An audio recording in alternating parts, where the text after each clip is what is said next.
Amém. Shalom, boa noite. Graça e paz, meu irmão. Hoje os nossos apóstolos, eles estão em viagem. E hoje o Espírito Santo continuará ministrando aos nossos corações. Amém? Que não vai ser através da minha vida.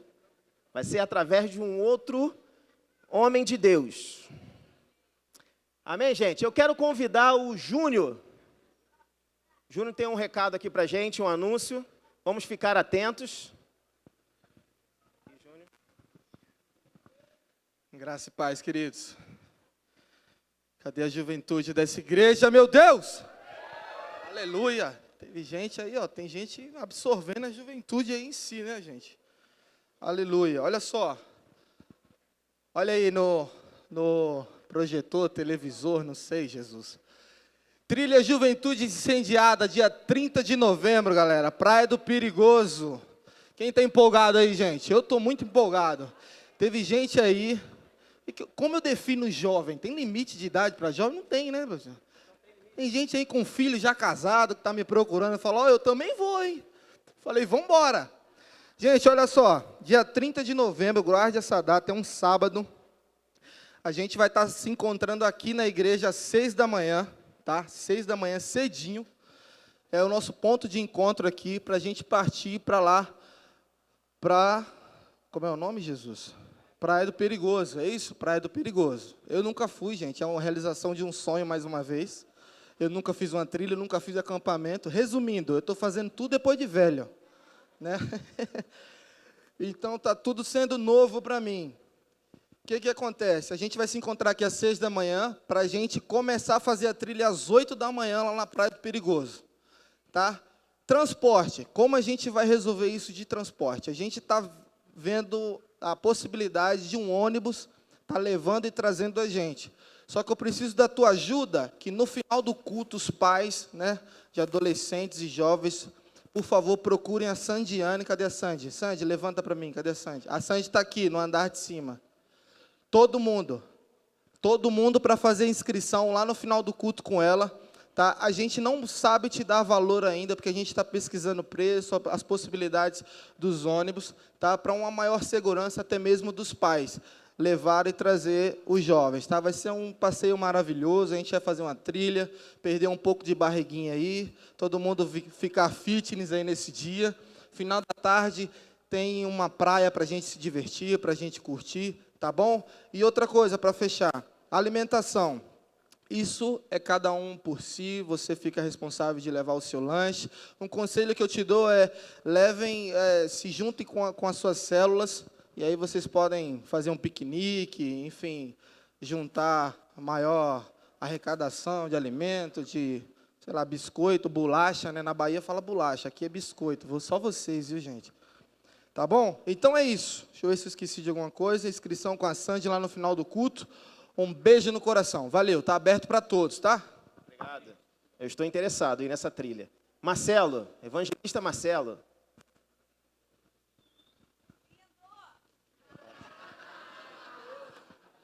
Obrigado. Não era não.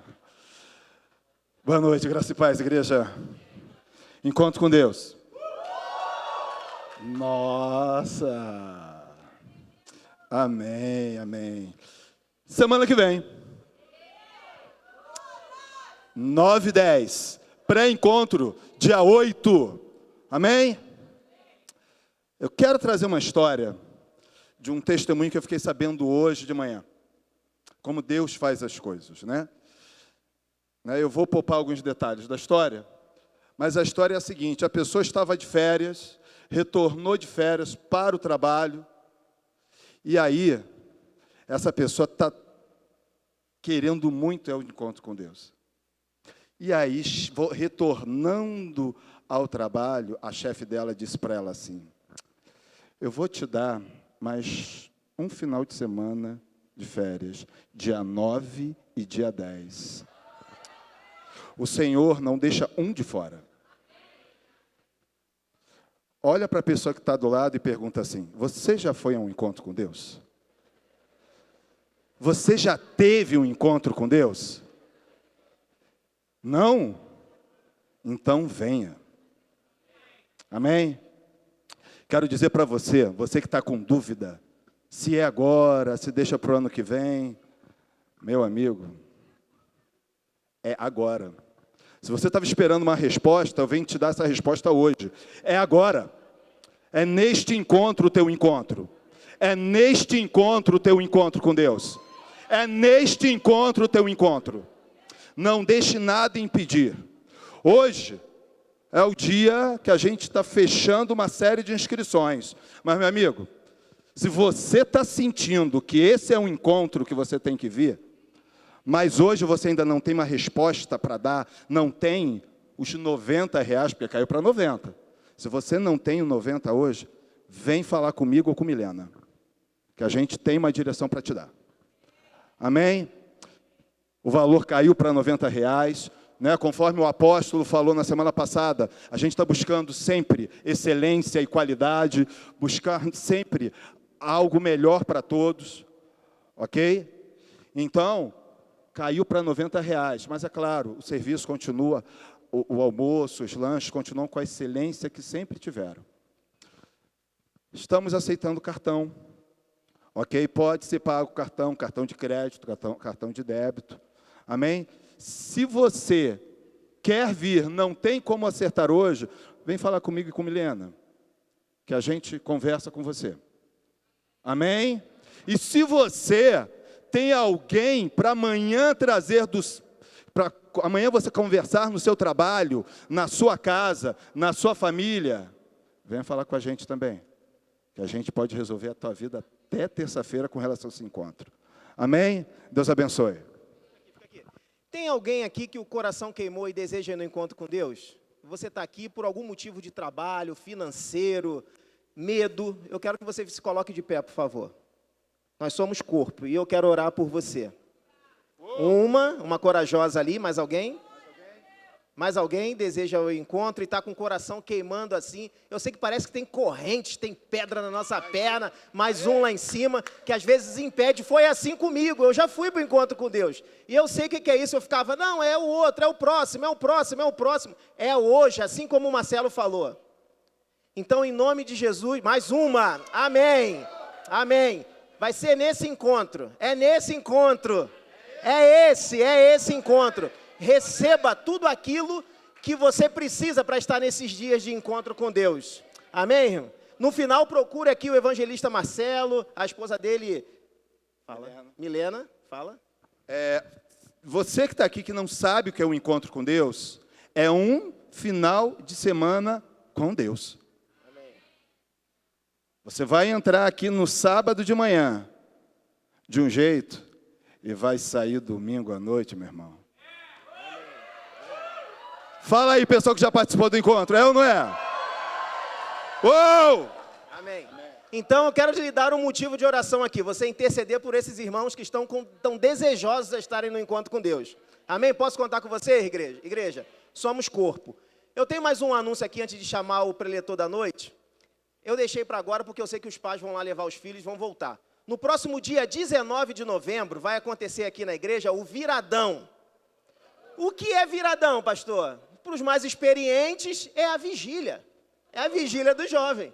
É a vigília dos adolescentes. Então, aqui está ali o anúncio aí, já está vinculado nas redes. No dia 19 de novembro, após o culto, tem culto de intercessão, torre de intercessão aqui na igreja, terça-feira. É o dia 19. Quando acabar o culto, nós vamos ficar aqui com esses adolescentes.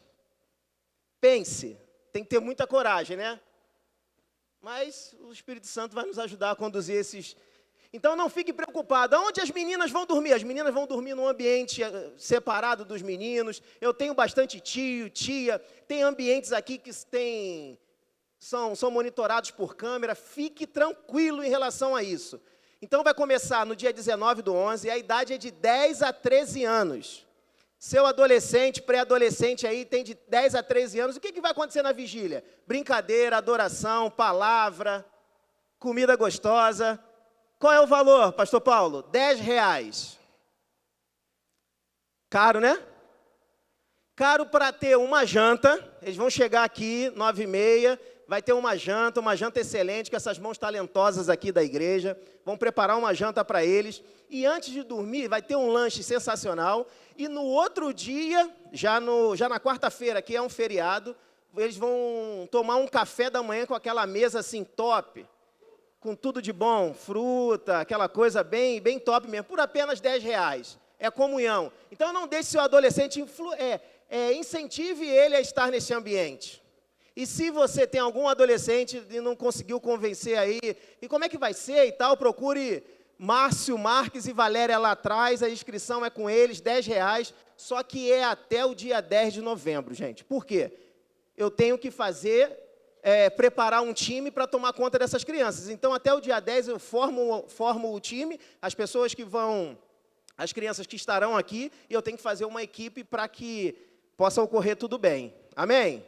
Viradão Teens. Que nome é esse? É um nome moderno, né? Para vigília. É um nome moderno, vigília. Fala sério, se eu falar para os adolescentes, vamos lá para uma vigília, ele vai? Não estou saindo da palavra, é um viradão. Nós vamos virar a noite aqui adorando e tal, vai ser muito bom. Mas, sem mais recado, hoje meu coração está borbulhando.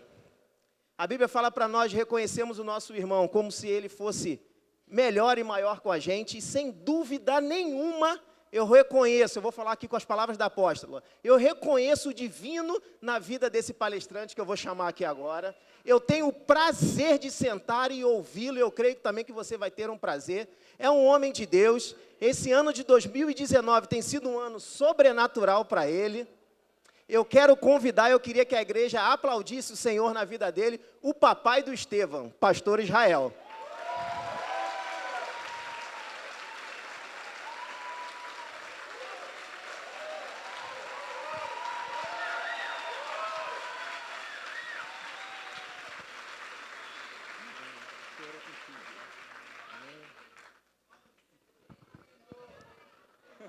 Você não está vendo miragem? Quantos aqui já confundiram o pastor Israel com o pastor Paulo? Levanta a mão. Muita gente, né? Teve gente aqui, cada história, irmão. Mas hoje ele está numa blusão mais claro, mais escuro e eu mais claro. Mas amém. Olha o sapato, rapaz. Rapaz, a gente estava conversando, como é que vai ser quando o Estevão nascer? Esse é o tio Paulo. Para poder diferenciar as coisas. Mas amém. Seja ousado e ousado no Senhor. Tudo aquilo que o Senhor já tem colocado no teu espírito, que você possa fluir nesta noite. Amém. Estou sentado ali orando e intercedendo por você. Amém, queridos. Boa noite, shalom. Eu sempre falei isso para o pastor Paulo, falei isso para ele algumas vezes, que eu queria ser igual a ele quando eu crescesse. E, de fato, como o pastor Paulo já falou, o Estevão está a caminho, meu filho. E se eu for metade do pai que o pastor Paulo eu já estou feliz pra caramba. Então, é um reconhecimento que eu tenho que fazer aqui nessa noite. E, queridos, eu tô bastante nervoso, vocês vão perceber isso ao longo da pregação, mas eu costumo dizer que isso sempre é importante. Eu sempre falei isso com o Senhor, que o dia que eu estivesse diante da igreja dele para ministrar e não estivesse nervoso, alguma coisa vai estar bastante errada, porque quando nós estamos nervosos, isso gera dependência, e nós só podemos estar nesse lugar aqui de ministrar algo se nós estivermos completamente dependentes do Senhor, amém?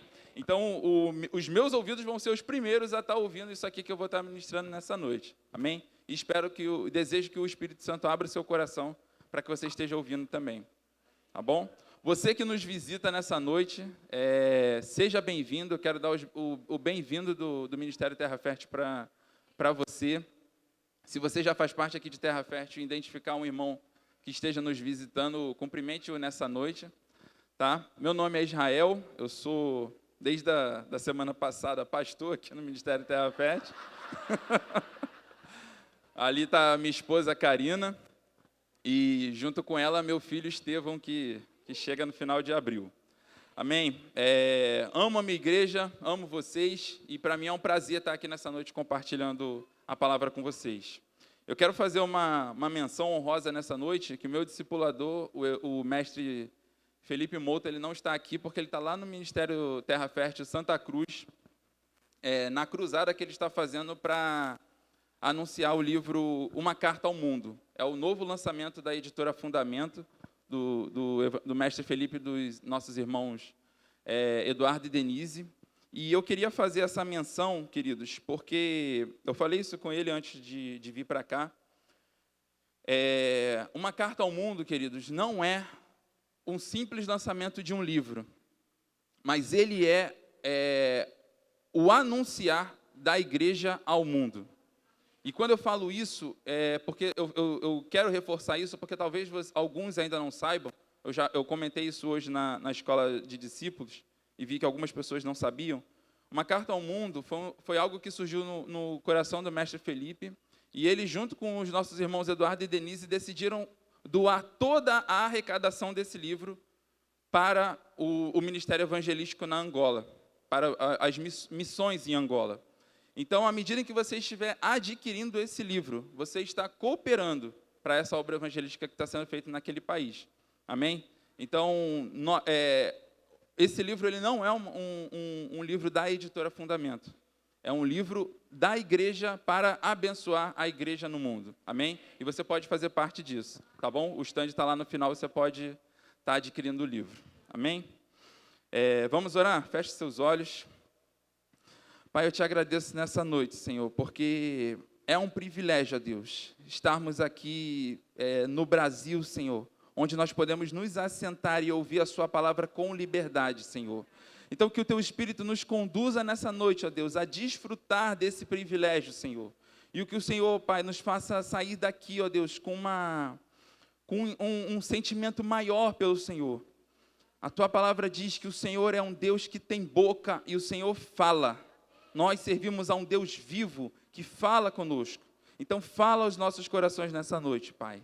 Em nome de Jesus. Amém. Queridos, abra sua Bíblia no livro na carta aos Hebreus, no capítulo 1.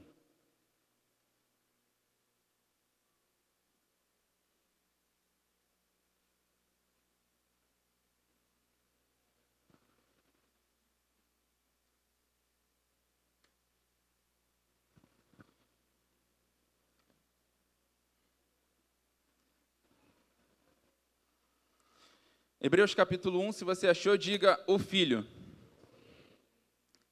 Eu estou lendo na NVI, ok? E diz assim: há muito tempo, Deus falou de muitas vezes e de várias maneiras aos nossos antepassados por meio dos profetas. Mas nesses últimos dias, repita comigo, últimos dias. Nesses últimos dias, falou-nos por meio do Filho, a quem constituiu o herdeiro de todas as coisas e por meio de quem fez o universo. O Filho é o resplendor da glória de Deus e a expressão exata do seu ser, sustentando todas as coisas por meio da sua poderosa palavra. Depois de ter realizado a purificação dos pecados, ele se assentou à direita da majestade nas alturas, tornando-se tão superior aos anjos quanto o nome que herdou é superior ao deles. A expressão que eu pedi para vocês repetirem, últimos dias, ela não fala simplesmente dos dias que nós estamos vivendo atualmente como os últimos dias, ou seja, os dias do passado, os dias dos profetas, foram os primeiros dias e a gente está vivendo, e a gente está nos últimos dias porque são os mais recentes. Não, a expressão aqui, ela fala dos últimos dias da existência deste mundo. E a gente sabe que a carta aos Hebreus ela foi escrita há quase 2000 anos atrás. Mas desde aquela época, eles já estavam falando dos últimos dias. E, queridos, hoje, no tempo atual, no tempo que nós estamos vivendo, é necessário a gente ter o entendimento, a gente estar alerta para entender que o tempo do fim está chegando. O tempo do fim dessa era está chegando. E nesse últimos dias, ou seja, nesse tempo do fim, o Senhor decidiu falar a nós através do seu Filho. E por isso, a manifestação de quem é o Filho, a manifestação de Cristo, vai se tornar cada vez mais intensa no meio da igreja. Não é à toa que nós estamos vivendo no ano da graça da filiação. Por quê? Porque é necessário que o Filho se manifeste através dos filhos. Então, nós, como filhos de Deus, precisamos estar alinhados com o tempo que o Senhor está nos anunciando. O tempo que o Senhor quer anunciar ao mundo através de nós. E, queridos, a palavra do Senhor, ela nunca volta vazia. Então, os desígnios do Senhor, eles vão ser cumpridos. A única coisa que a gente precisa fazer é nos esforçarmos para que a nossa vida se alinhe a essa vontade. O Senhor, ele vai fazer aquilo que Ele queira o mundo ou não. Mas o que nós precisamos fazer como igreja é fazermos parte desse movimento. Ontem o apóstolo Renan compartilhou conosco um vídeo, e nesse vídeo ele citava algo que está acontecendo em Israel nesse momento, onde diversas etnias da comunidade palestina têm cercado a nação de Israel, o território de Israel. A gente sabe que eles vivem um conflito ali entre palestinos e judeus, e eles têm cercado a região onde os judeus habitam, e o tempo todo provocado, lançando bombas, exibindo armas, e nesse vídeo eles até mostram, né, que o mundo tem chamado isso de apenas demonstração. Mas como se fosse uma demonstração, ou seja, é um manifesto. Para o mundo é apenas uma manifestação que os palestinos estão fazendo. Mas para a nação de Israel, que está vivendo aqueles dias, eles sabem que eles estão vivendo uma constante ameaça de guerra. E a gente sabe que quando as nações começarem a se mobilizar contra Israel, o apóstolo já tem ensinado isso várias vezes aqui, é o sinal da figueira, ou seja, olhe para a figueira, porque o tempo do fim está chegando. Então é necessário que a gente entenda o tempo que nós estamos vivendo e que a gente saiba que a gente não tem mais tempo a perder. A gente precisa alinhar a nossa vida. Amém? Mas quando a gente fala daquilo que o Filho representa para nós, ou seja, do que Jesus representa para nós, e a gente faz um comparativo com o que Israel pensa acerca do próprio Deus, uma pergunta veio ao meu coração. E é essa pergunta que eu quero compartilhar com vocês essa noite. Por que os fariseus não creram? E pensando sobre isso, o Senhor começou a falar comigo, olhe para como eles foram educados, ou seja, olhe para como os judeus, os hebreus, me reconheceram. Quem eles ouviram falar quem eu era?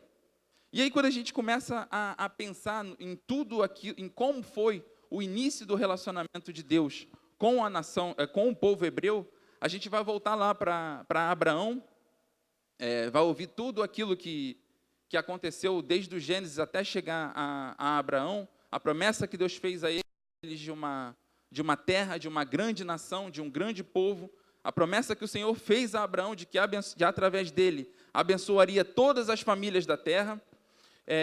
Mas tudo isso o povo judeu aprendeu com Moisés, logo depois que eles saíram do Egito. E quando eles saem do Egito, eles saem daquela forma fantástica e milagrosa, com todos aqueles sinais e prodígios que o Senhor operou lá no meio deles, no meio do deserto, no meio do Egito. E quando eu comecei a pensar nisso, eu comecei a lembrar de uma história, né, que a gente ouvia, a gente ouvia muito no passado, nas igrejas mais tradicionais, sendo contada, e que eu não duvido que seja real. Conta-se que um aluno estava assistindo sua aula numa faculdade, e em determinado momento um professor, não sei qual é a matéria, mas entrou no assunto da migração do povo hebreu do Egito para o deserto. E ele falou, e vocês observem aí, por exemplo, como a Bíblia fala que o mar se abriu para o povo de Israel passar, mas a geografia vai mostrar para a gente que o Mar Vermelho, em determinada região, em determinada época do ano, ele tinha 30 centímetros de altura. Então, qualquer pessoa passava a pé. E aí, quando aquele aluno ouviu aquilo, ele deu um glória a Deus dentro da sala. E aí o professor não entendeu, olhou aquilo e falou assim, por que você está glorificando a Deus aí? Você não entendeu o contexto do que eu estou falando, não? Aí ele falou assim, não, professor, eu entendi. Aí ele, então por que você está glorificando? Ele falou assim, porque se com 30 centímetros de água o Senhor conseguiu matar o exército de Israel inteiro, é porque ele é mais poderoso ainda do que eu pensava. O exército de Faraó, né? Desculpa. Ou seja, então Deus era muito mais poderoso do que eles estavam pensando. Ele falou, então agora é que eu estou glorificando a Deus mesmo. Então, assim como nós fomos educados com essas palavras, com essas histórias, que a gente lê na Bíblia e entende que é verdade, assim o povo hebreu foi educado, a entender que o Deus deles era muito grande. Repita comigo, o Deus é muito grande. E assim eles foram educados. E aí eu queria que a gente abrisse a Bíblia para a gente entender um pouquinho dessa grandeza de quem Deus é. Eu queria que a gente fosse lá para Jó 38.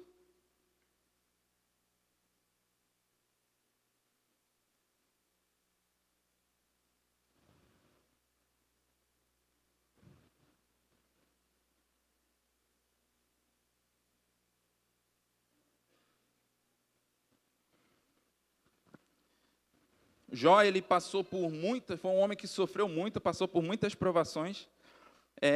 E diante de todas as coisas que Jó passou, em determinado momento, por conta do sofrimento, Jó começa a amaldiçoar a sua própria vida, a sua própria existência. E Deus, ele, por ouvir aquilo, ele se sente ofendido com aquelas palavras de Jó, e ele começa a fazer questionamentos a Jó. E aí a gente começa a ler aqui no versículo 1 de Jó 38. Você achou, amém? Fala assim, então o Senhor respondeu a Jó do meio da tempestade e disse, quem é esse que obscurece o meu conselho com palavras sem conhecimento? Prepare-se como um simples homem, pois vou fazer-lhe perguntas e você me responderá. Onde você estava quando lancei os alicerces da terra? Responda-me, se é que você sabe tanto. Quem marcou o limite das suas dimensões? Talvez você saiba.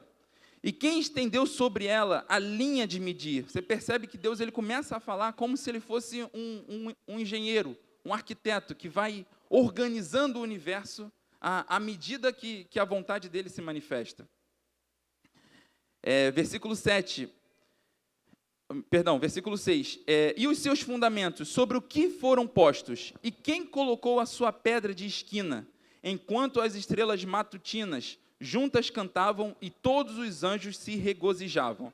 Vamos fazer uma pausa aqui. Queridos, observe o que Deus está falando nesse versículo.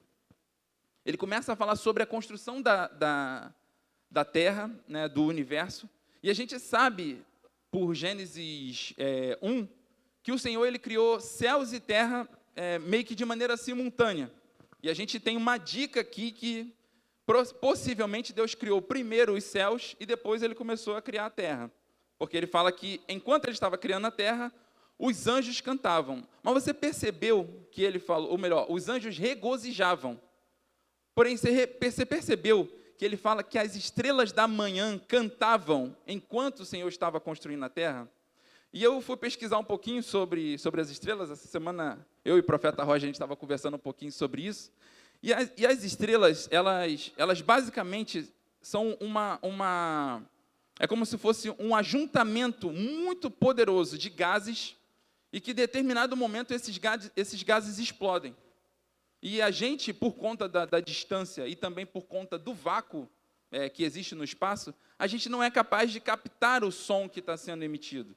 Então, não é que no vácuo não exista som, mas a gente não consegue percebê-lo por conta do vácuo. Mas só que Deus, ele é capaz de perceber tudo, até porque foi Ele que criou tudo. Então, eu imagino que quando Deus estava criando o universo, Ele falou assim, tá chato isso aqui. Eu quero um pouquinho de música enquanto eu estou fazendo tudo isso. E aí ele faz, sei lá, um gesto com as mãos e começa uma centena, bilhões e bilhões de explosões ao redor dele, e essas explosões produzem música. Essa era a música que Deus estava ouvindo enquanto ele construía o universo. E eu lembro também uma frase que meu pai ele usava muito, usa, na verdade, até hoje. Toda vez que ele vai fazer alguma coisa e está muito escuro, ele fala assim, não, acende luz aí, porque nem Deus conseguiu trabalhar no escuro. Então, vamos acender luzes, porque... Por quê? Porque a gente vê lá Deus falando, haja luz e houve luz. Foi a primeira coisa que o Senhor criou. Mas vamos voltar para o texto.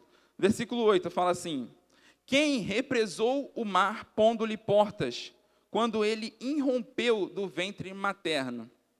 Desculpa, outra pausa aqui, porque isso é importante ser citado. Se a gente for olhar lá em Gênesis, se eu não me engano, Gênesis 6, quando vai falar sobre o dilúvio, a Bíblia fala que o dilúvio ele foi provocado por uma chuva, certo? Sim. Mas também, se você for ler o texto com precisão, você vai ver que a Bíblia diz que brotou água da terra também. Fala assim, o Senhor abriu os portais da terra e começou a brotar água de lá de dentro. E aí, esses dias, eu lendo, eu gosto muito de ciência, vocês já devem ter reparado isso.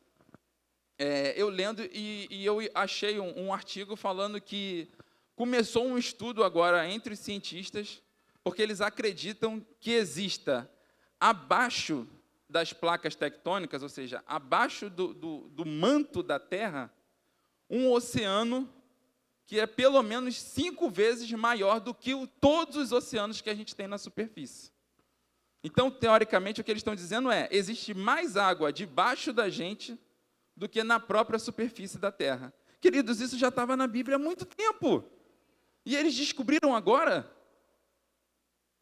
Ou seja, mas só que toda essa água que está hoje para nós inacessível, foi o Senhor que falou, não, essas águas aqui eu vou guardar por um tempo propício.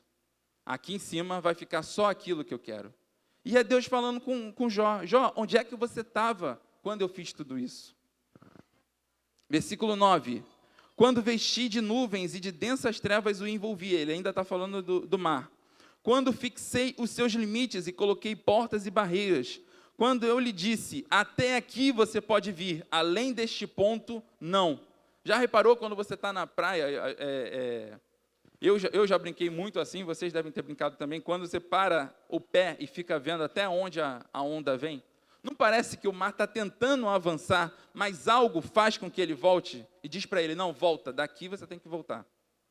Quem é que determina, querido, as marés? É o nosso Deus. Foi tudo isso Ele que criou. Simplesmente pela força da sua vontade, pela força do seu poder.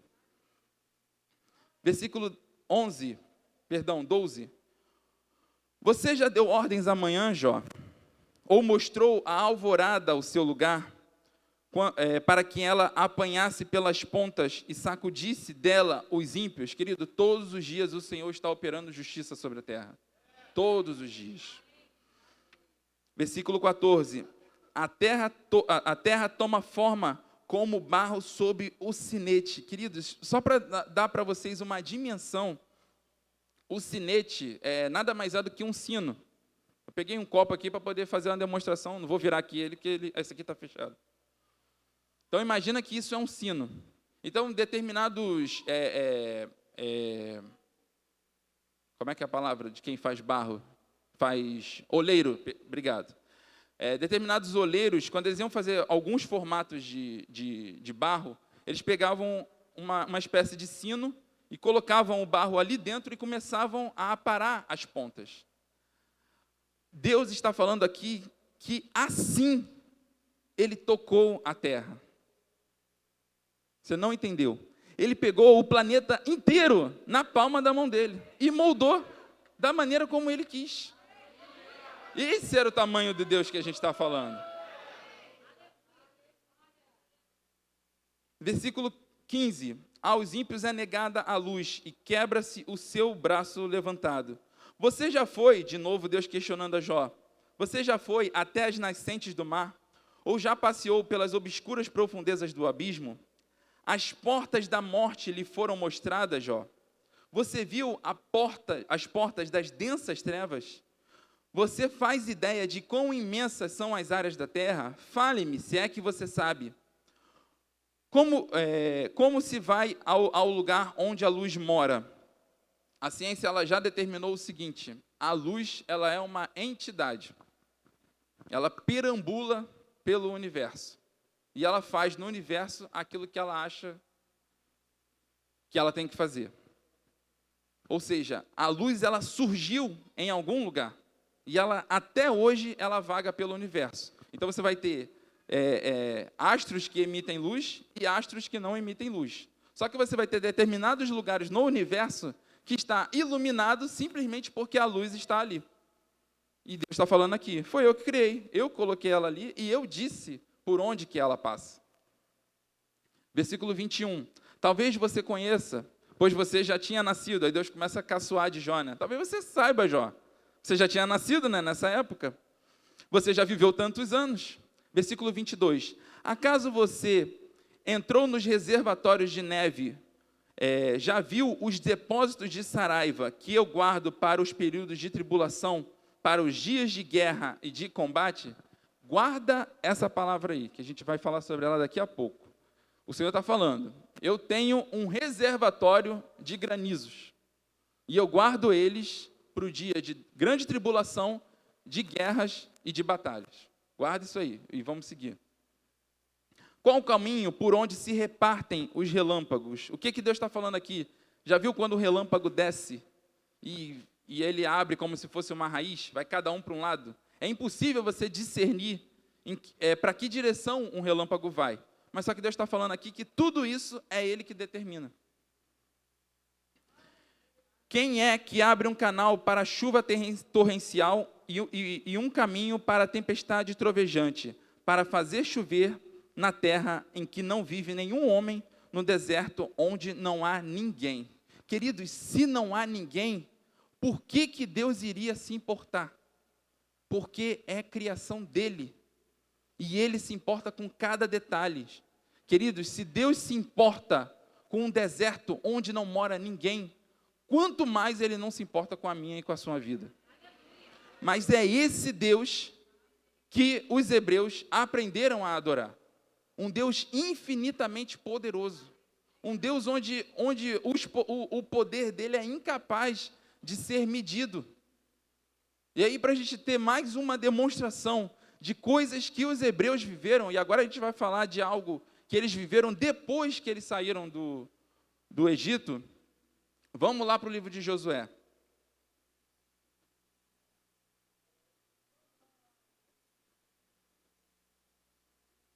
Josué capítulo 10.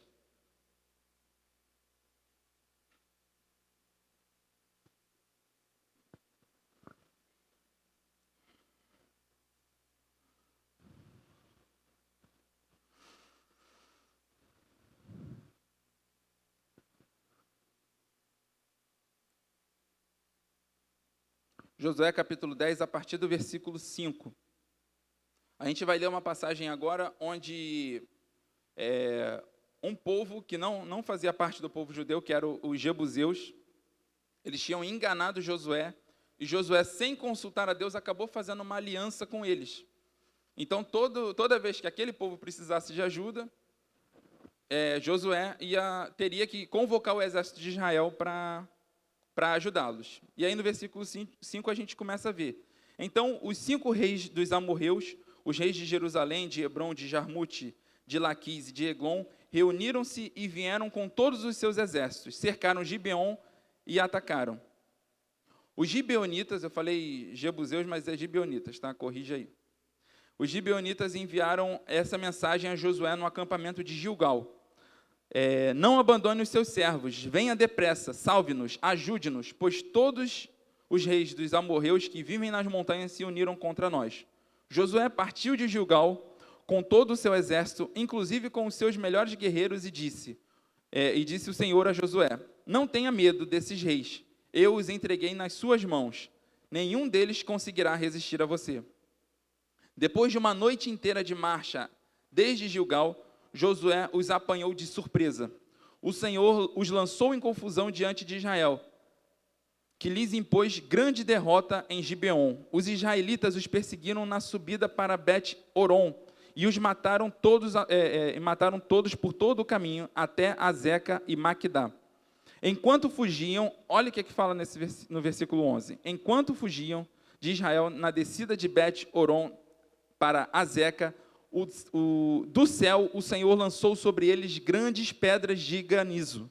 Olha o reservatório aí. O Senhor tinha falado que guardava para quê?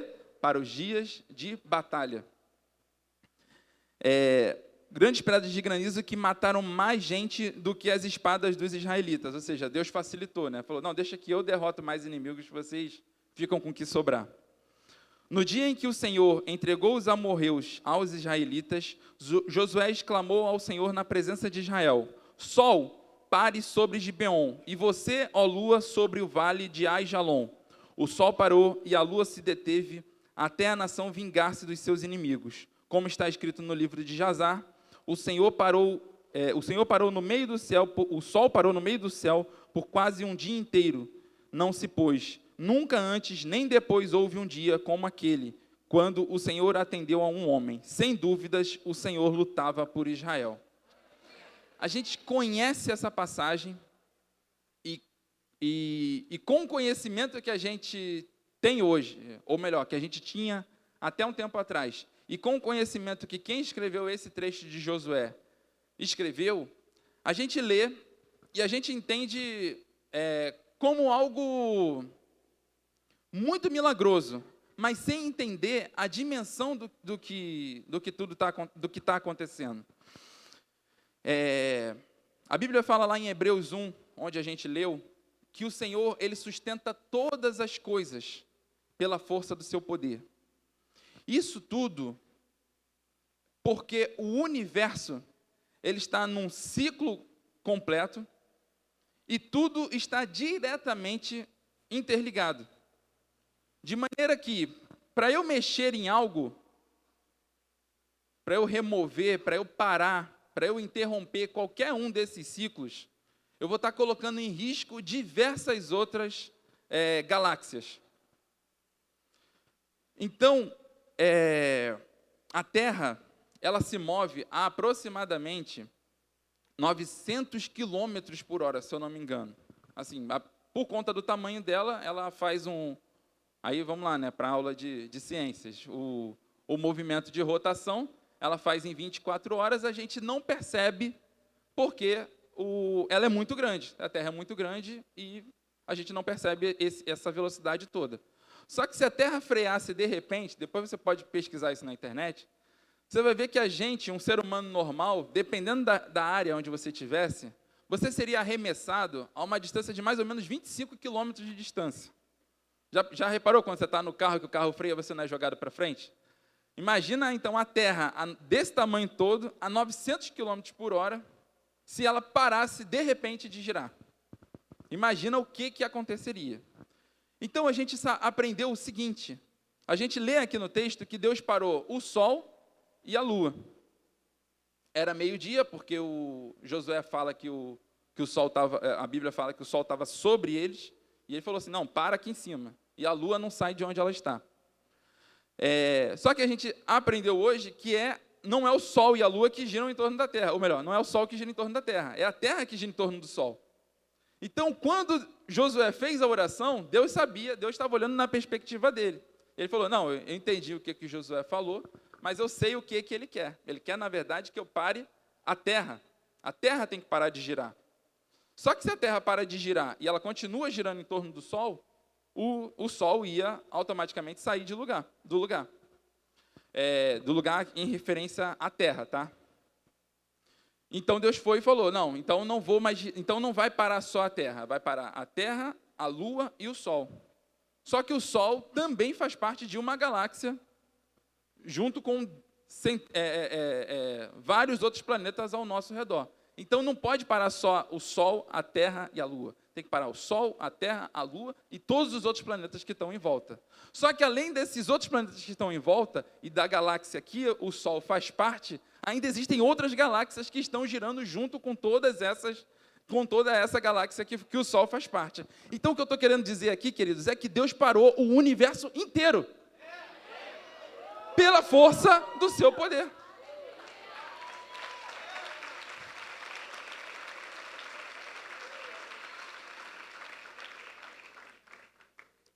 Então a gente volta para a pergunta: por que os fariseus não creram?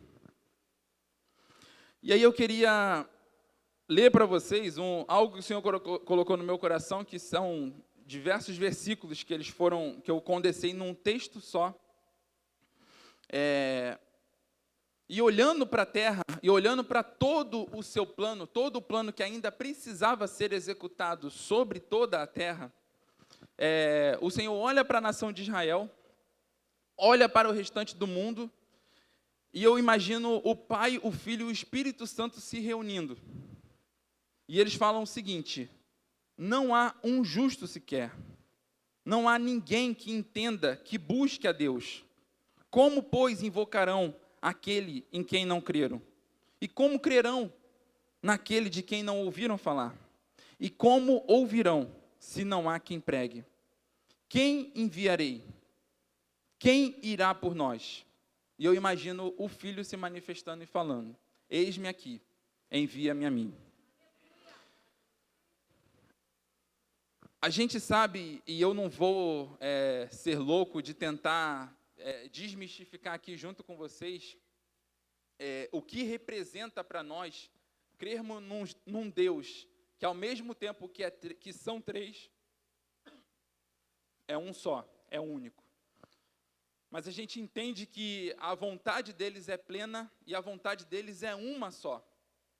E ele, por ser um Deus, é dotado unicamente de tudo isso que a gente acabou de ler aqui. Só que esse Deus eterno, pleno, poderoso, que sustenta todas as coisas pela força do seu poder, decidiu por ele mesmo que ele ia se tornar um de nós. E aí a gente começa a entender onde estava o coração dos fariseus. Porque eles olharam assim e falaram assim: não faz sentido, não é possível um Deus desse tamanho se tornar um de nós. Queridos, para a gente entender a distância do que Deus representa diante de todo o restante do universo, o quanto às vezes a gente é injusto nas declarações que a gente faz, e a gente não é injusto porque a gente quer. É porque nós somos tão pequenos que a nossa tentativa de agradar a Ele, às vezes se torna ofensiva. E eu vou explicar por quê. Isso não foi um exemplo meu, não foi eu que pensei nisso, foi o pastor Juliano Som. Alguns de vocês já devem conhecer, mas eu vou tentar demonstrar o que ele fez. É mais ou menos como se eu pegasse esse pedaço de alumínio e falasse assim: Daniel, cara, eu te amo demais. Você para mim, olha, Daniel, você para mim, olha, eu tenho uma consideração imensa por você. Eu gosto tanto de você, Daniel, que você para mim é melhor do que esse pedaço de alumínio.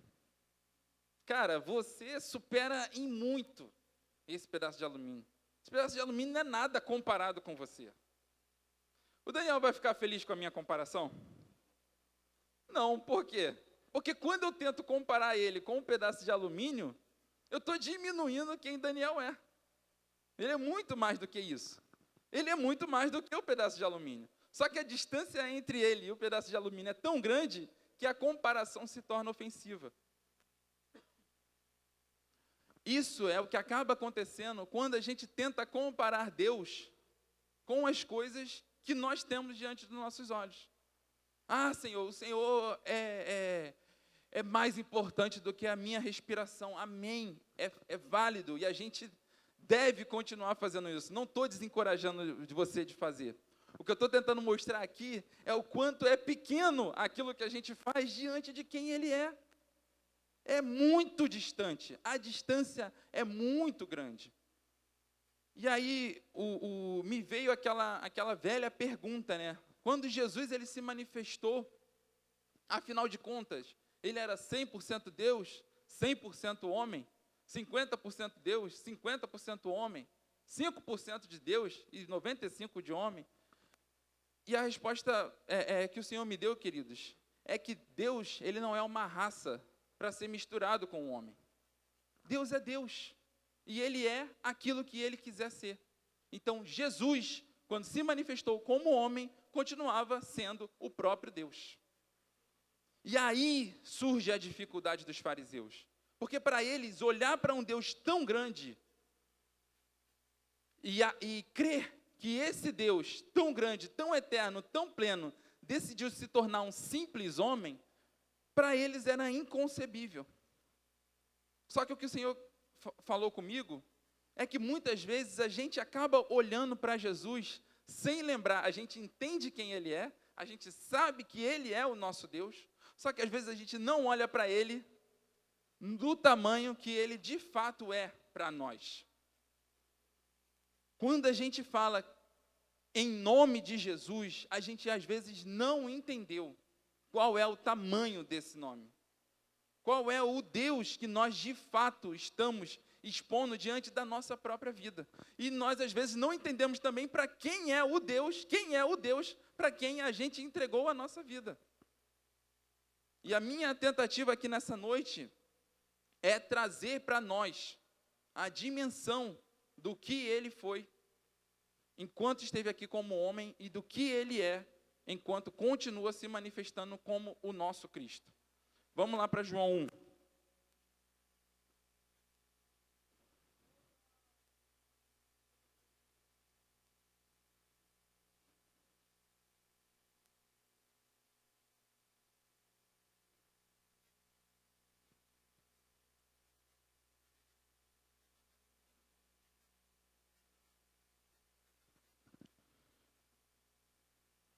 João capítulo 1, quem achou, diga o verbo. Diz assim: no princípio era aquele que é a palavra. Ele estava com Deus e era Deus. Ele estava com Deus no princípio. Repita comigo, no princípio. Todas as coisas foram feitas por intermédio dele. Sem ele, nada do que existe teria sido feito. Nele estava a vida, e a vida era a luz dos homens. A luz brilha nas trevas, e as trevas não a derrotam. Surgiu um homem enviado por Deus, chamado João. Ele veio como testemunha para testificar acerca da luz, a fim de que por meio dele todos os homens crescem. Ele próprio não era a luz, mas veio como testemunha da luz. Estava chegando ao mundo a verdadeira luz, que ilumina todos os homens. Aquele que é a palavra estava no mundo, e o mundo foi feito por meio dele, mas o mundo não o reconheceu. Veio para os que eram seus, mas os seus não o receberam. Contudo, aos que o receberam, aos que creram em seu nome, deu-lhes o direito de se tornarem filhos de Deus, os quais não nasceram da descendência natural, nem pela vontade da carne, nem pela vontade de algum homem, mas nasceram de Deus. Aquele que é a palavra tornou-se carne e viveu entre nós. Aquele que era a palavra tornou-se carne. Queridos, ele converteu a si mesmo em carne. Esse Deus eterno decidiu virar carne por minha e por sua causa.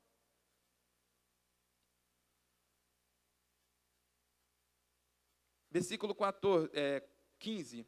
João dá testemunho dele e exclama: este é aquele de quem eu falei, aquele que vem depois de mim e é superior a mim, porque já existia antes de mim.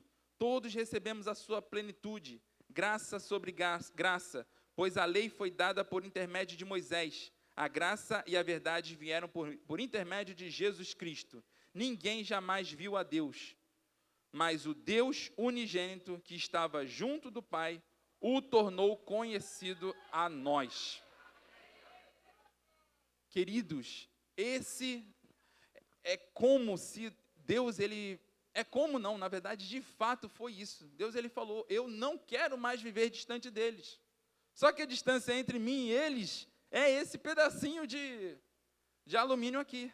Então, como eles não têm como vir a mim agora, eu preciso me tornar um pedaço de alumínio igual a eles.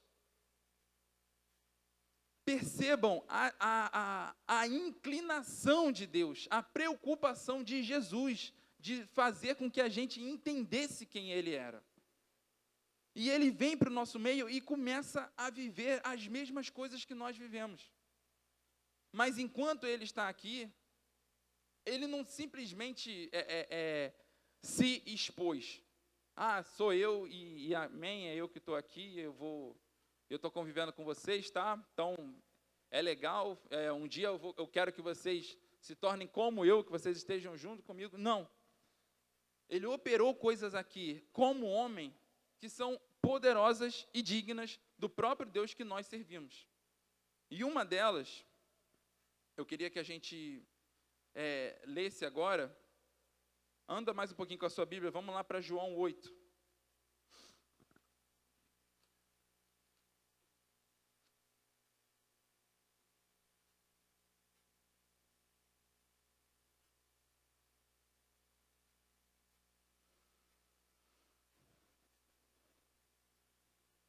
De todas as passagens em que Jesus ele se manifestou à multidão, essa de fato é a minha preferida. E eu vou explicar por quê. João no capítulo 1, você achou, amém? Fala assim, João 8, versículo 1, fala assim: Jesus, porém, foi para o Monte das Oliveiras. Ao amanhecer, ele apareceu novamente no templo, onde todo o povo se reunia ao seu redor, e ele se assentou para ensiná-los. Os mestres da lei e os fariseus trouxeram-lhe uma mulher surpreendida em adultério. Fizeram-na ficar em pé diante de todos e disseram a Jesus: Mestre, alô, o som voltou. E disseram a Jesus: Mestre, essa mulher foi surpreendida em ato de adultério. Na lei, Moisés nos ordena apedrejar tais mulheres. O que o Senhor diz? Eles estavam usando essa pergunta como armadilha, a fim de terem uma base para acusá-lo. Mas Jesus inclinou-se e começou a escrever no chão com o dedo. Visto que continuavam a interrogá-lo, ele se levantou e lhes disse: Se algum de vocês estiver sem pecado, seja o primeiro a atirar a pedra nela. Inclinou-se novamente e continuou a escrever no chão. Estou nem aí para vocês. Os que ouviram foram saindo um de cada vez, começando pelos mais velhos. Jesus ficou só, com a mulher em pé diante dele. Então Jesus pôs-se em pé e perguntou-lhe: Mulher, onde eles estão? Ninguém a condenou? Ninguém, Senhor, disse ela. Declarou Jesus: Eu também não a condeno. Agora vá e abandone a sua vida de pecado. Por que essa é uma das minhas passagens favoritas? Onde Jesus ele se expõe diante da multidão. A lei do apedrejamento, ela dizia o seguinte, que era necessário que houvesse 2 ou 3 testemunhas que confirmassem o pecado que aquela pessoa tinha cometido. E quando anunciasse assim, quem pode atirar a primeira pedra? Era aquele que confirmava o testemunho do que estava sendo dito. Então a sentença que Jesus lançou foi a seguinte: aquele que não tem pecado pode atirar a primeira pedra, ou seja a testemunha de que essa mulher merece morrer. Eu pergunto a vocês, quem no meio daquela multidão podia atirar a primeira pedra naquela mulher? Jesus. Ele mesmo podia. Ele sabia disso. A questão é, quando ele lança isso para a multidão, foi saindo um por um. Inclusive, a Bíblia fala que vai do mais velho para o mais novo. Por quê? Porque o mais velho tinha vivido mais, tinha feito mais coisa errada ainda. Falou, não, deixa eu sair daqui antes que sobe para o meu lado. E ninguém tentou nem usar o falso testemunho. Por quê? Porque se um fala assim, não, eu sou a testemunha da primeira pedra, e joga, o outro fala assim, vem cá, tu jogou, mas tu sabe que tu fez aquele negócio lá que... Ih, é verdade, eu não podia ter jogado, agora já era, a mulher morreu. Mas não, antes que isso acontecesse, todos eles foram saindo. Mas Jesus ficou. E Jesus pergunta para ela, onde estão aqueles que estavam te acusando? E ela falou, foram embora, Senhor. Ele falou assim, nem eu que poderia, isso não está na Bíblia, eu estou colocando aquilo que Jesus poderia falar para ela. Nem eu, que poderia condenar você, diante dessa lei, te condeno. Eu te perdoo. Vai e não peque mais. Queridos, Jesus, às vezes a gente não entende que Jesus, ele não simplesmente ele liberou uma palavra de perdão. Ele interrompeu o destino na vida daquela mulher.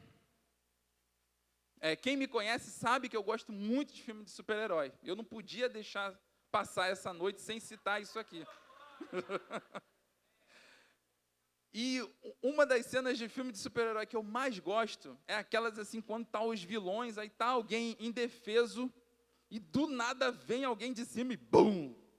Cai no meio lá da cena entre os vilões e a pessoa indefesa. Somente o filme do Homem de Ferro que faz aquele barulho, plim, dele caindo no chão lá, aquela coisa. Eu gosto muito daquilo. Mas só que o Senhor já falou comigo que eu gosto muito de filme de super-herói, exatamente porque eu gosto muito de situações em que pessoas surgem para interromper destino na vida de pessoas. E quando eu comecei a ler essa passagem, não teve como não lembrar dos evangelistas de Marcelo e Milena. Porque um dia surgiu no coração deles o desejo de ir para Campo Grande. E a nossa irmã Soninha estava lá, com um destino traçado pelo diabo. Mas eles dois, enviados pelo Espírito Santo, pum, caíram no meio do destino dela.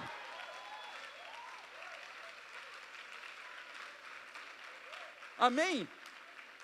E interromperam o destino daquela mulher. E hoje ela está aí. Vem na escola, vem mais na escola do que muita gente. E está aí. Destino interrompido. E agora um novo rumo diante de Deus. É o que Jesus fez na vida dessa mulher. Mas ele surge como? Como homem. Mas com toda a autoridade. Com toda a autoridade que o Filho, do Deus que a gente leu no começo. Mas como homem, ele vem e interrompe o destino daquela mulher.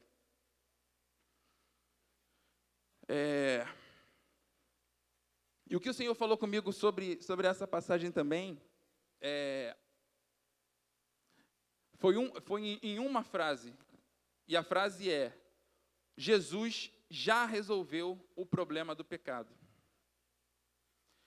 Tem uma frase que algumas pessoas, infelizmente, têm utilizado muito nas redes sociais, eu não vou repetir aqui porque acho que não convém, mas o sentido da frase, eu falo infelizmente porque a frase não é bem escrita, tá?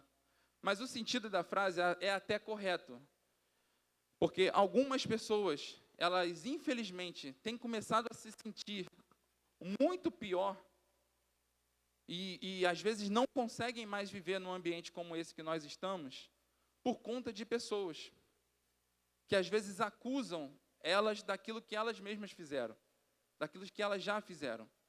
Mas eu quero dizer para você nessa noite, querido, Jesus já resolveu o problema do pecado. Se pecado era o problema na sua vida, Jesus ele já resolveu isso. Basta você simplesmente assumir a postura de filho e seguir adiante. E não aceite nenhum argumento contra a sua vida menor do que a expectativa que Jesus tem sobre você. Jesus ele já resolveu esse problema. Já resolveu. Página virada.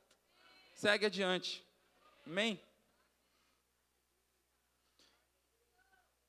Lucas 7.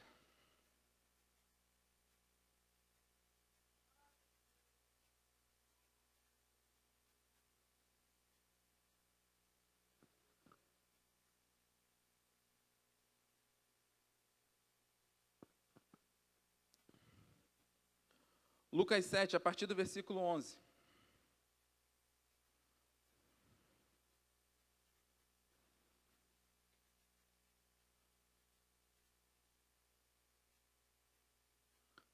Quem achou, diga, portas da morte.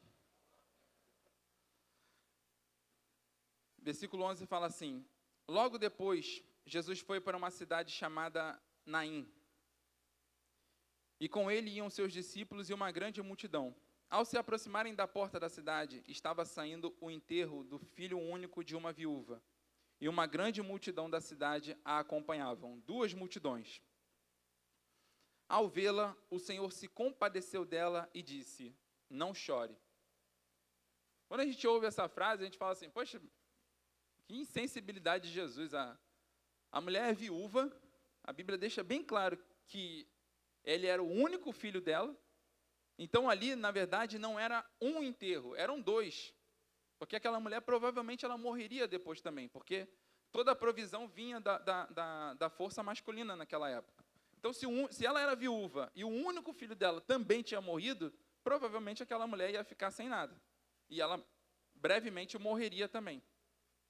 Mas a Bíblia fala, queridos, presta atenção, a Bíblia não fala que aquela mulher chegou para Jesus e foi questioná-lo, foi falar alguma coisa com ele.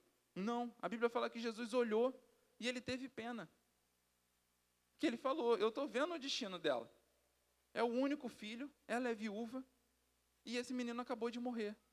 Mas, querido, todas as vezes que a morte cruzou com Jesus, ela perdeu. Parecia Flamengo e Grêmio. Todas as vezes que a morte cruzou com Jesus, ela sofria uma derrota. E nesse caso não foi diferente. No versículo 14 fala: depois aproximou-se e tocou no caixão, e os que carregavam pararam. Jesus disse: jovem, eu lhe digo, levante-se. O jovem sentou-se e começou a conversar, e Jesus o entregou à sua mãe. Todas as vezes que a morte cruzou com Jesus, ela foi derrotada. Queridos, o problema da morte, Jesus já resolveu. Se você entrou nessa noite aqui com alguma coisa que no seu coração estava morta, Jesus está aqui para ressuscitar. E você não precisa pedir a Ele, não. Ele já se compadeceu de você, porque Ele fez você entrar aqui nessa noite. E vai ressuscitar. Se o seu casamento entrou aqui nessa noite morto, Ele vai ressuscitar. Amém.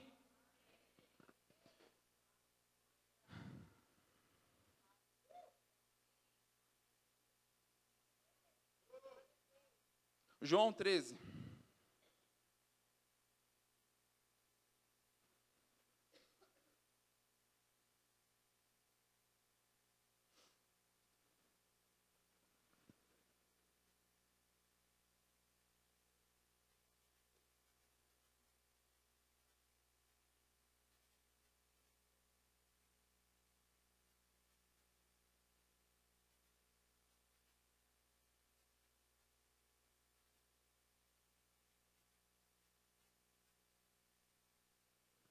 Antes da gente ler João 13, vamos para Lucas 19.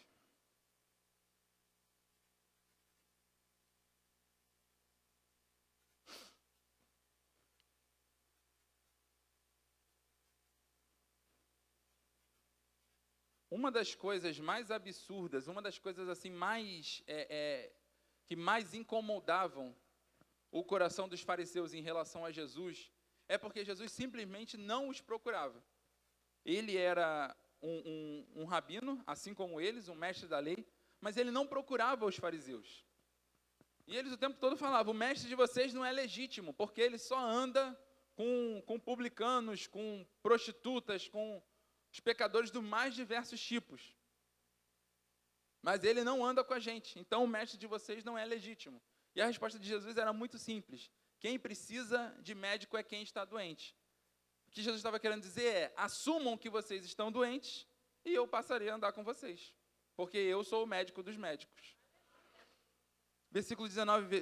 Capítulo 19, versículo 1 fala assim: Jesus entrou em Jericó e atravessava a cidade. Havia ali um homem rico chamado Zaqueu, chefe dos publicanos. Não bastava ser publicano, ele era o chefe deles. Ele queria ver quem era Jesus, mas sendo de pequena estatura, não o conseguia, por causa da multidão. Queridos, aqui fala, em algum momento nesse versículo, fala que Zaqueu queria se tornar discípulo de Jesus? Não. Fala que ele queria obter alguma cura de Jesus? Fala que ele queria alguma coisa de Jesus? Não. Ele só queria ver. Repita comigo, curiosidade. Vamos lá. Versículo 3. Ele queria ver Jesus, mas sendo de pequena estatura, não conseguia por causa da multidão. Assim, correu adiante e subiu numa figueira brava para vê-lo, pois Jesus ia passar por ali. Quando Jesus chegou àquele lugar, olhou para cima e disse: Zaqueu, desce depressa, quero ficar em sua casa hoje. Então ele desceu rapidamente e o recebeu com alegria. Todo o povo viu isso e começou a se queixar. Ele se hospeda na casa de um pecador. Mas Zaqueu levantou-se e disse ao Senhor: Olha, Senhor, estou dando metade de todos os meus bens aos pobres. E se alguém extorquir alguma coisa, devolverei 4 vezes mais. Jesus lhe disse: Houve salvação nesta casa, porque esse homem também é filho de Abraão. Percebam que a fala de Zaqueu foi exatamente quando as pessoas começaram a falar de Jesus por causa dele. O que levou Zaqueu a querer ver Jesus foi exatamente a curiosidade. Mas não foi Zaqueu que quis se aproximar de Jesus. Jesus se aproximou de Zaqueu. E o que o Senhor falava comigo quando eu estava lendo essa passagem é o seguinte: nós precisamos remover de nós toda a religiosidade. E precisamos investir em relacionamentos. Queridos, o que levou Zaqueu ao arrependimento foi exatamente o constrangimento dele andar com Jesus. Mas se Jesus ficasse aqui e Zaqueu lá embaixo, nunca haveria comparação. Zaqueu nunca ia conseguir comparar.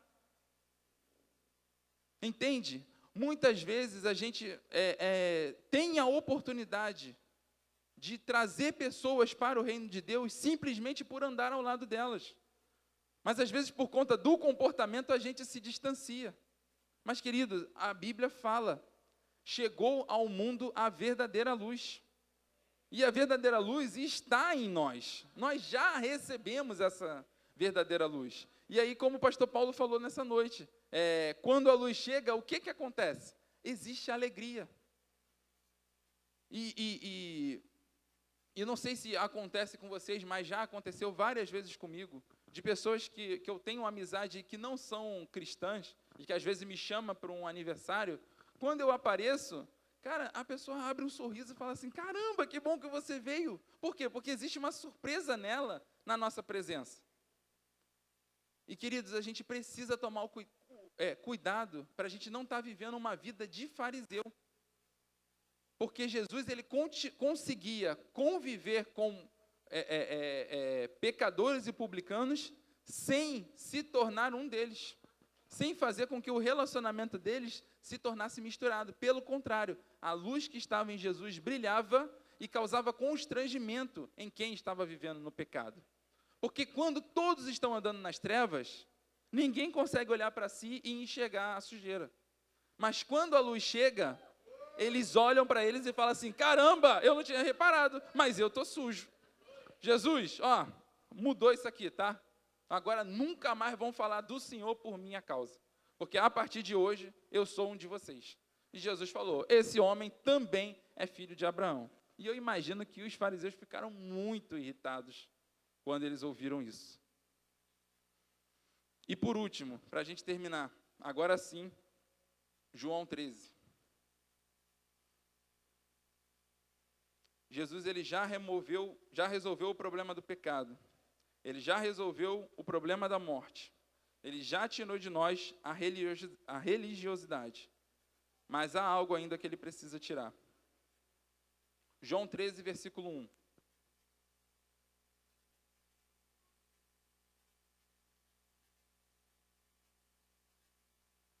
Fala assim: um pouco antes da festa da Páscoa, sabendo Jesus que havia chegado o tempo em que deixaria este mundo e iria para o Pai, tendo amado os seus que estavam no mundo, amou-os até o fim. Estava sendo servido o jantar. O diabo já havia induzido Judas Iscariotes, filho de Simão, a trair Jesus.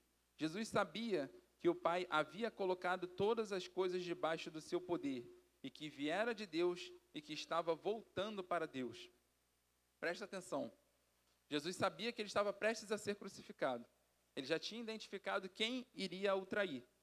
Mas o Senhor confirmava no coração de Jesus que toda a glória que ele tinha antes da fundação do mundo já estava destinada a ele. Olha o que a Bíblia diz que Jesus faz quando ele toma conhecimento do poder que estava destinado a ele. Versículo 4. Assim, levantou-se da mesa, tirou sua capa e colocou uma toalha em volta da cintura. Depois disso, derramou água numa bacia e começou a lavar os pés dos seus discípulos, enxugando-os com a toalha em sua cintura. Uma coisa que alguns de vocês já devem saber, mas eu gosto sempre de reforçar, é que na tradição deles, era o menor escravo que deveria fazer esse serviço de lavar o pé de todos os outros. Se não houvesse o menor escravo, então qualquer escravo que estivesse na casa podia fazer isso. Se não tivesse nenhum escravo, o preparador, ou seja, aquele que preparou o banquete, era o que iria lavar os pés de todos os discípulos, de todos os outros.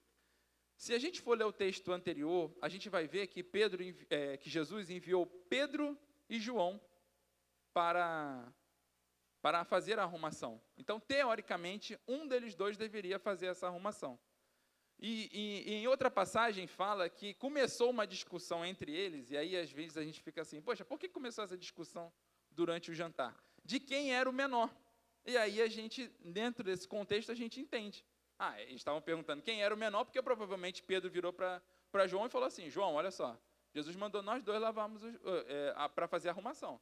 Mas eu sou mais velho que você, então você que vai fazer. Aí João falou, não, eu não sou o último discípulo, eu fui chamado logo depois de você. Deve ter sido o Judas. Aí Judas, não é comigo não, porque o menor é André. E começou a discussão entre eles. Resultado, ninguém quis lavar o pé de ninguém e todo mundo começou a comer com o pé sujo. E aí o que Jesus faz? E aí eu gosto de reforçar o seguinte. A Bíblia fala que Jesus ele remove sua capa e se enrola numa toalha. Queridos, era o Deus eterno aqui, que se esvaziou, removeu de si mesmo a glória eterna, toda a Shekinah do Senhor que ele tinha, ele remove dele mesmo e decide se tornar um simples homem. E como homem, ele intervém no destino de pessoas que deveriam honrá-lo por isso. Mas diante disso, ele decide abrir mão não só da sua glória, como ele já tinha aberto, mas aqui, quando a Bíblia fala que ele abriu mão da sua capa, ele retira a sua capa. A capa aqui, na verdade, era o talit, que era a capa que os rabinos usavam para demonstrar toda a sabedoria da Torá que eles tinham adquirido. E a demonstração que Jesus está fazendo aqui é a seguinte, olha só, nesse momento, entre nós, o conhecimento não importa, o que importa é servir. E ele se enrola na toalha e começa a lavar os pés de cada um. E a Bíblia fala que quando ele vai para Pedro, Pedro fala, não Jesus, aí humilde, né? Não Jesus, o Senhor não vai lavar nunca o Senhor vai lavar meu pé. Ele não queria que Jesus lavasse o pé dele, porque ele sabia que um dia ele se tornaria líder, e ele não queria lavar o pé de ninguém. E Jesus falou, Pedro, se eu não lavar o seu pé, você não tem parte comigo. Por quê? Porque nesse reino aqui, nesse reino que eu estabeleci, o maior serve. O maior é aquele que serve. Então, se você não serve para o meu reino. Minha mãe, ela tinha uma frase, estou com mania de falar no passado, porque eu ouvia mais quando eu era solteiro. Mas a minha mãe, ela tem uma frase que resume bem isso que Jesus estava falando aqui. Que ela fala o seguinte, quem não vive para servir, não serve para viver. Queridos, quando a gente fala do tabernáculo, que Moisés estabeleceu, o tabernáculo ele tinha 3 partes: o átrio, o lugar santo e o santo dos santos. E no átrio, onde a adoração era exposta, a gente vê no Novo Testamento, na representação do pátio. E no pátio, se a gente leu o texto aqui quando a mulher ia ser apedrejada, no pátio do templo foi onde Jesus resolveu o problema do nosso pecado. E era no átrio onde o sacrifício era apresentado. Através do sacrifício de Jesus, ele resolveu o problema do nosso pecado. E quando a gente entra mais um pouco no lugar santo, havia uma mesa, e sobre essa mesa haviam 12 pães, que eram chamados de pães da proposição. E esses pães, a representação deles era uma oferta dedicada ao Senhor. E ninguém comia esses pães. Quando esses pães envelheciam, eles iam lá e eles eram substituídos. Mas a gente vê aqui Jesus ele reunido com os discípulos, e ele toma o pão e parte.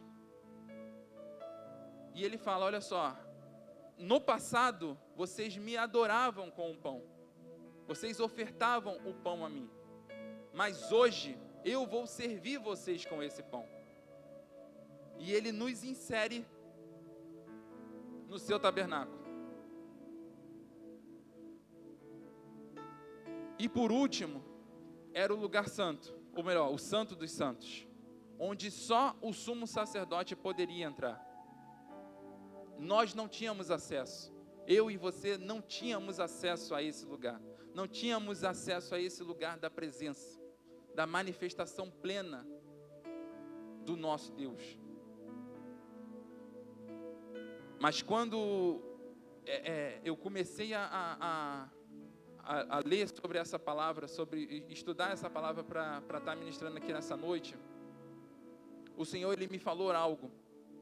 Ele falou: Israel, eu precisava que vocês acessassem esse lugar, mas vocês só poderiam acessar através ou na presença do sumo sacerdote. Então eu imagino que quando Jesus ele estava pleno, como sumo sacerdote pleno diante de Deus, ele colocou a minha e a sua vida dentro dele e acessou o Santo dos Santos. E assim ele nos expôs para sempre diante da glória que ele até hoje detém. E para a gente entender isso, eu queria que você abrisse lá em Colossenses. Fique de pé nessa noite.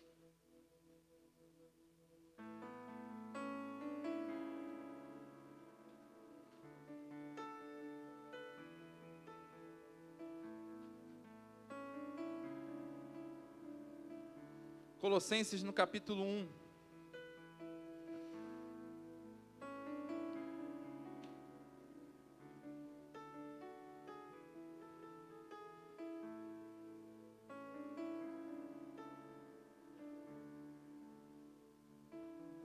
A partir do versículo 13 fala assim: pois ele nos resgatou do domínio das trevas e nos transportou para o reino de seu Filho amado, em quem temos a redenção, a saber, o perdão dos nossos pecados. Ele é a imagem do Deus invisível, o primogênito de toda a criação, pois nele foram criadas todas as coisas, nos céus e na terra, as visíveis e as invisíveis, sejam tronos ou soberanias, poderes ou autoridades, todas as coisas foram criadas por ele. Ele é antes de todas as coisas, e nele tudo subsiste. Ele é o cabeça do corpo, que é a igreja, o princípio e o primogênito dentre os mortos, para que em tudo tenha a supremacia, pois foi do agrado de Deus que nele habitasse toda a plenitude, e por meio dele reconciliasse consigo todas as coisas, tanto as que estão na terra quanto as que estão nos céus, estabelecendo a paz pelo seu sangue derramado na cruz. Querido, ele nos transportou dentro dele, do império das trevas, para o seu reino eterno. Então não existe nada, queridos. A Bíblia fala que o véu se rompeu. E se você entrou aqui nessa noite, limitado por qualquer uma dessas coisas, queridos, eu tenho uma boa notícia para você. Não há mais condenação. Não há mais condenação.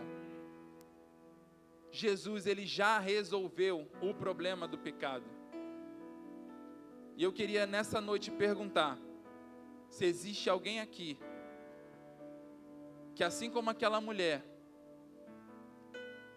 que ia ser apedrejada, decide nessa noite, a abandonar a vida que está vivendo, sem Jesus. E eu não estou falando da sua vida de pecado, eu estou falando da sua vida sem Jesus, porque o problema do pecado Jesus já resolveu. Então, se você entrou aqui nessa noite, se sentindo distante de Cristo, eu quero te convidar nessa noite a vir aqui na frente, para entregar por completo a sua vida a Jesus.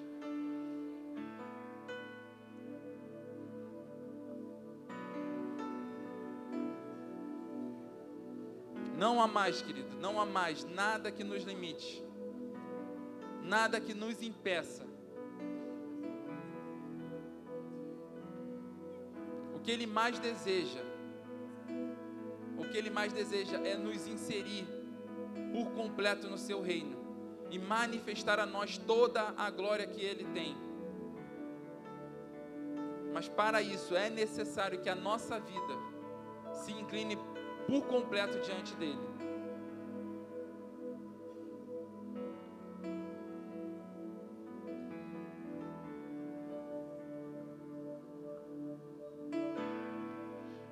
Nós vamos louvar. E a qualquer momento, se você sentir o desejo de vir aqui à frente e entregar a sua vida para Jesus, dê esse passo nessa noite.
Enquanto o pastor Israel estava falando aqui, uma das cenas que mais chamava a atenção dele é quando alguém aqui vinha e intervinha por alguém. E aqui eu estou vendo vários interventores. É a palavra correta? Interventores. Então eu quero te convidar a sair do seu lugar, a intervir na vida dessa pessoa que está aqui nesse salão. Porque foi assim comigo, foi assim com a minha família. Eu não sabia nem o que eu deveria fazer, mas um homem me abraçou, orou por mim, e hoje eu e a minha casa, a salvação chegou em minha casa.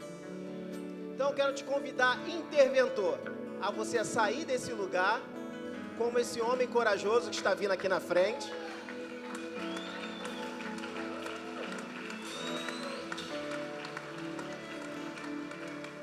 A sair do seu lugar e convidar essa pessoa para vir aqui na frente. E diante dessa grandeza que o pastor Israel hoje ministrou com propriedade aqui na frente, por que os fariseus não criam? E aqui eu tiro a minha conclusão. O que faltava para eles reconhecerem? Era só se entregar. Diante dessa grandeza que foi nos apresentada aqui, só me resta a minha pessoa e a sua pessoa hoje se entregar para o Senhor. Se curvar diante daquele que é Senhor e Salvador da nossa vida. não tem mais para onde nós fugirmos. É somente se entregar. Hoje o Espírito Santo está nos conduzindo para um canto, com carinho. E nós estamos num ponto que eu não tenho mais para onde fugir. Você já não tem mais para onde fugir. Você que entrou aqui, você já não tem mais para onde fugir. E o que lhe resta? Se entregar. Então eu quero te convidar, aí no seu lugar, você se curvar diante desta palavra, diante dessa grandeza, que é o Rei do Universo. É grande, é poderoso, mas que é o meu Pai e é o seu Pai. Que você hoje possa se render diante do Senhor.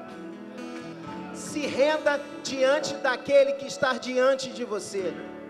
Senhor, eu me entrego. Eu não tenho mais para onde. Acabaram-se os argumentos aqui nesta noite. Vamos adorar.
Dê um abraço, ministre amor na vida deles, demonstre essa grandeza de Deus que tocou a sua vida e vai tocar a vida deles aqui nesta noite, em nome de Jesus.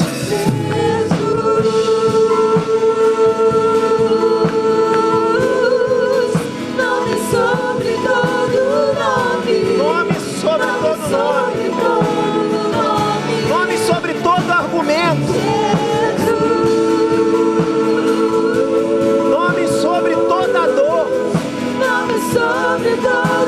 Ele é grande.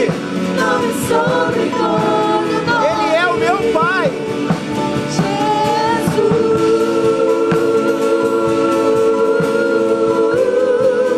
Nome sobre todo nome. Nome sobre todo nome.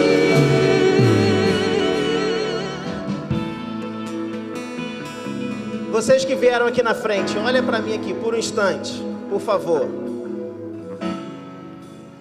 diante dessa grandeza, desse Deus que fez até o sol parar, que faz as estrelas entoarem músicas, é esse mesmo Deus que se preocupa com a minha vida e com a sua vida. Então o que te trouxe aqui? O próprio Espírito dele que te trouxe aqui nessa frente. Talvez você não saiba nem o que está acontecendo com você nesta noite. Assim como eu, quando dei o meu primeiro passo, não sabia. Qual é o seu nome? Carlos. Eu nem sabia o que estava acontecendo. Mas o que eu fiz foi me entregar. E que nesta noite você possa se entregar. E assim como o pastor Israel está perguntando aqui, perguntou e te fez o convite, eu quero saber, eu quero ouvir de vocês, que você acene a mão. Quantos aqui decidem entregar a sua vida para Cristo, se render? Amém. Glória a Deus.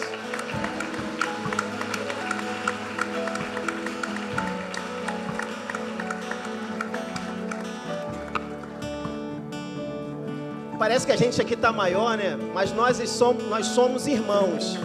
Amém? Eu me abaixei aqui para mostrar, para olhar no olho, que nós somos irmãos. A partir de hoje, o Senhor está fazendo coisas novas. Assim como eu falei no início desse culto, aquela semente de feijão que aos olhos naturais ninguém está vendo o que está acontecendo, mas debaixo da terra o processo já se iniciou. Já deu início, o Senhor já startou. Eu quero te convidar a fazer uma oração assim comigo. Amém. Glória a Deus, Tiago.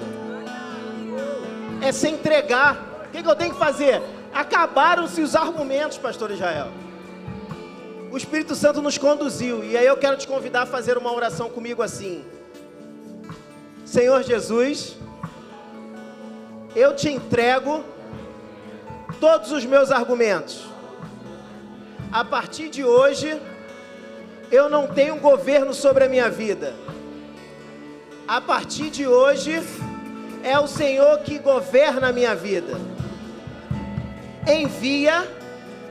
Continue enviando interventores para me ajudar nessa minha nova caminhada. Em nome de Jesus. Amém, gente? Acabaram-se os argumentos.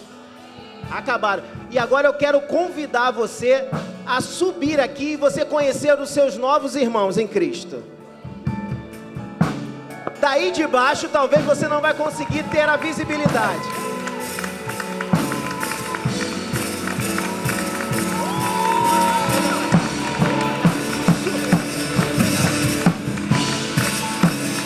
Esses são seus novos irmãos em Cristo.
Sobre todo nome.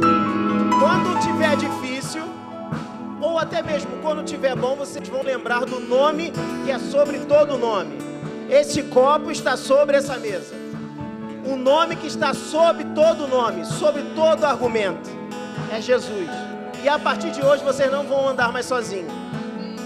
Terão interventores que vão te ajudar nesta caminhada. Assim como tem gente que me ajuda, o Senhor vai levantar interventores para ajudar a vida de vocês. Parabéns pela decisão de vocês. Amém? Um novo tempo começou, se startou na vida de vocês. Eu quero pedir vocês para irem junto com aquela irmã ali de jaleco verde, que ela vai pegar alguns dados de vocês e vai tomar nota de algumas coisas. Amém. Queridos, você pode tomar o seu lugar. Tinha algo, eu comentei isso com a Karina, tinha algo que eu sempre quis fazer o dia que eu fosse pastor, e eu vou fazer isso hoje. Então, ao final do culto, eu vou estar lá na porta, que eu quero cumprimentar cada um de vocês, tá bom? Quando estiver saindo. Amém, irmão? Vem cá, fica aqui comigo. Você foi abençoado, irmão? Eu falei que o Espírito Santo é ministrar no nosso coração. Palavra boa, né? Que você tenha uma semana de excelência. Que todos os nossos argumentos sejam lançados por terra. E o Senhor seja, de fato, Senhor e Salvador da nossa vida. Vão em paz, que o Senhor te abençoe. E espere lá na porta, lá para receber um abraço do pastor Israel. Amém. Vamos aplaudir.